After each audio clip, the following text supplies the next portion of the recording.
Hi everyone, in this episode we will get into a little bit of traditional dialogue editing and show how quick it is.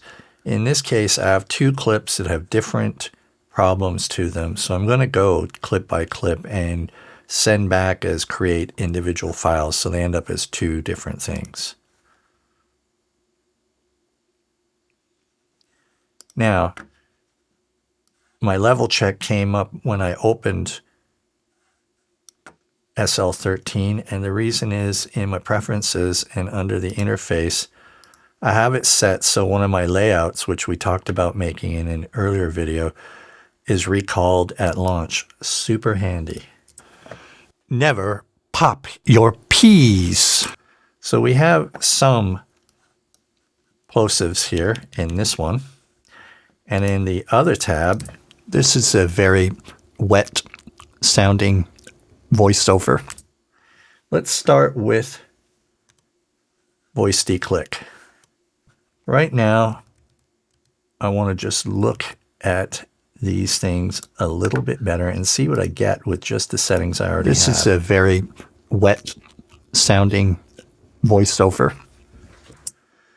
As I lower the threshold, it will increase the amount of stuff that this thing thinks is a click. This is a very wet sounding voiceover, right?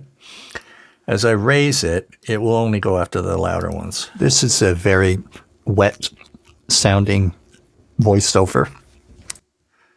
So also the width will have an effect on it. This is a very wet sounding voiceover.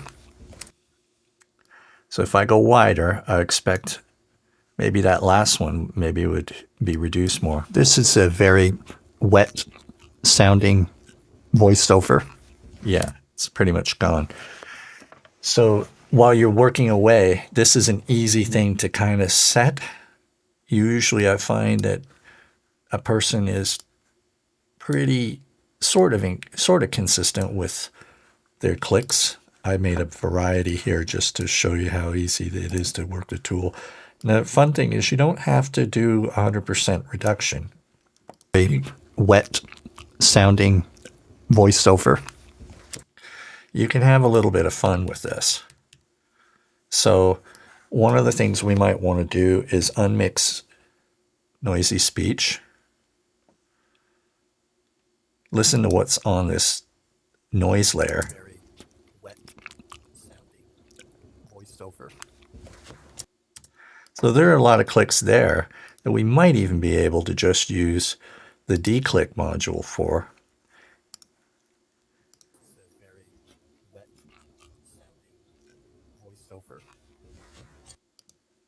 Let's see what that does when I unmute the other layer. This is a very wet sounding voiceover. It's basically lightened our load a lot. And this is where learning how to edit in SpectraLayers is going to take a little bit of time, because it may not have been clear that we can use these modules on separate layers, and that things that are clicks can be better served maybe with this one, and the voice targeted clicks with this one. So now I really just have a few that I don't want to see anymore. It's a very wet sounding voiceover, right? So I'm going to apply that, and anything else that I don't want. Very wet sounding voiceover, like that little whatever that is. I'm just going to highlight it. Command X, voiceover, and get rid of these. And I can target them with the marquee tool, shift click, voiceover. There's a bit of noise on the noise layer. So I might even want to use the fade tool, which currently is in crossfade actually, but I will change it to auto.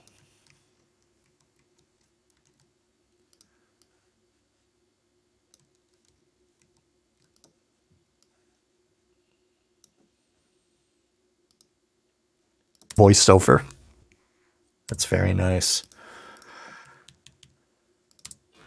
This is a, the top could probably use a bit of auto too, wouldn't you say? This is a very wet sounding voiceover. Still have some little things I might use E and pull it out with the eraser. This is a very wet sounding voiceover. This is a very wet. This is a very wet sounding voiceover. So that one sounds okay. Let's flip over to the other tab now.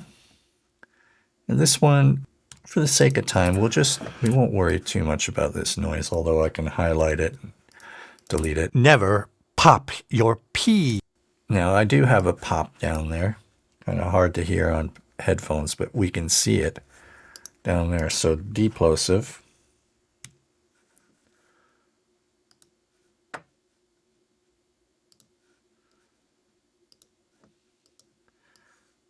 Let's just look at pop, pop, pop.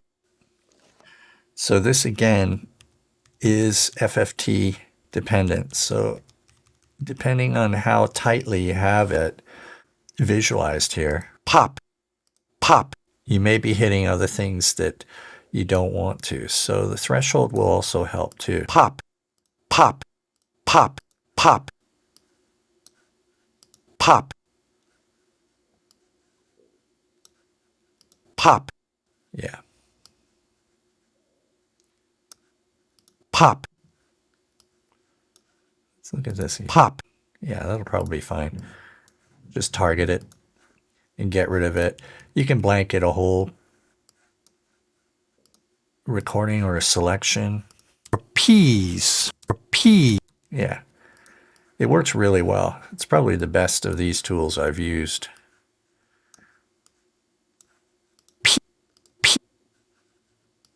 It does what it says it's doing, which is good. And it really does leave the rest of the voice alone. So now we're done. I'm going to bounce back to Pro Tools. And there we go. That's the end of this lesson. The next one will do a little more on the dialogue editing side.